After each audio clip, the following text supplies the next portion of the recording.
When you picture a fighter pilot, you probably see some hero in the cockpit, pulling incredible G-forces, a true master of the skies. For decades, right, that human element has been the absolute heart of air combat. But what if all of that is about to change? Like, completely. So let's just jump right into that. What if the pilot, the very symbol of air power, is actually the one thing holding it back? We're about to look at a concept that doesn't just help the pilot. No, it takes them out of the cockpit entirely. And that changes all the rules of the game. To really get your head around how wild this new idea is, we kind of have to take a quick look back at how we got here. The whole philosophy of what makes a fighter jet the best has been shifting for a long time, and the next jump, well, it's the biggest one yet. And you can really see this whole story play out by looking at these three aircraft. We're going to start with Russia's Su-35, a pure master of agility. Then we've got China's J-20, which is more of a stealthy hunter. And they both point us toward this future concept, the MAR27. Each one of them tells a totally different story about how you win a fight in the sky. The Su-35 is just a beast when it comes to aerodynamics. It's a 4.5 Gen fighter, and it was built for one thing: to dominate a classic dogfight with unbelievable agility and just raw power. The goal here is simple, right? Outfly and outturn your opponent, with an amazing pilot pushing that machine to its absolute breaking point. But then we get to the fifth generation, and here we have the J-20. All of a sudden, the game wasn't about who could turn tighter, it was about who could see better. The whole priority shifted to stealth, to advanced sensors, and hitting the enemy from so far away they never, ever see you coming. The best dogfight? It's the one that never even has to happen. Okay, so this table right here, it lays it all out perfectly. Just look at the progression. See the pilot row?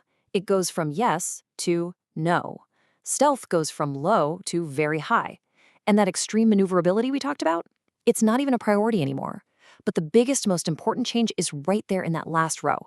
We go from basically zero autonomy to full AI. So all this evolution, it brings us to its next logical and pretty revolutionary conclusion.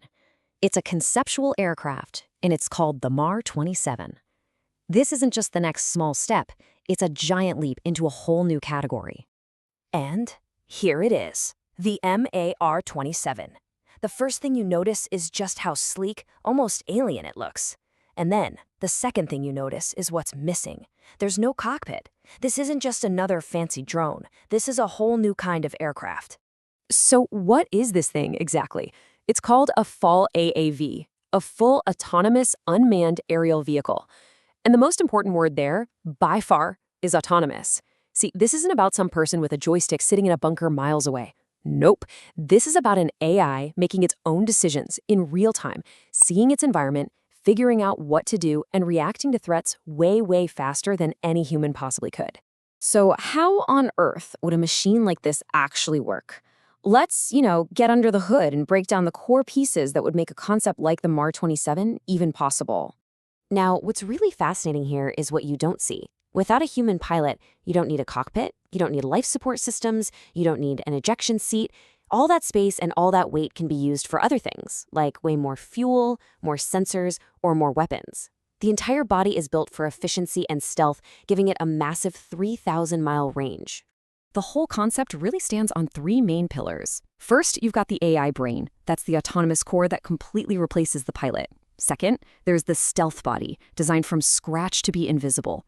And third, the endurance engine, a specialized system that lets it stay on a mission for far, far longer than any human could handle. The AI brain, it's like the ghost in this machine.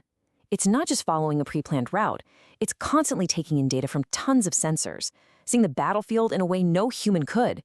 It adapts to new threats, it changes the mission on the fly, and it makes these complex decisions at a speed that is just beyond human biology. And the body itself? It's a masterclass in how to be invisible. That flying wing design, with no tail fins sticking up and those smooth, unbroken surfaces, is incredibly hard for radar to get a lock on. Everything is tucked away inside to keep it clean, efficient, and most importantly, hidden. So look, taking the pilot out and handing the keys over to an AI, that's not just a technical upgrade.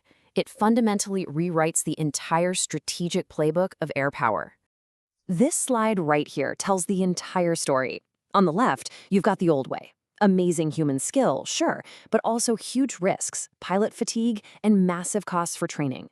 Now look at the right. The new way?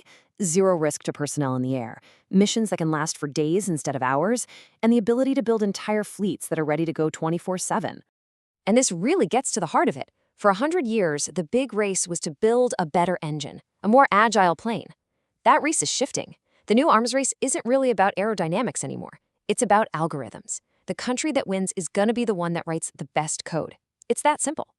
But, and this is a really big but, this whole revolution brings with it a minefield of brand new problems. I mean, how do you make a system like this impossible to hack? And then there's the biggest question of all. When an AI is making life or death decisions in a split second, what are the rules? And how can we be sure that a human is truly meaningfully still in control? And that's really the thought I want to leave you with. As these systems get smarter, more capable, and more independent, we have to ask ourselves a really profound question. When a machine can see, decide, and act all by itself, who is really calling the shots?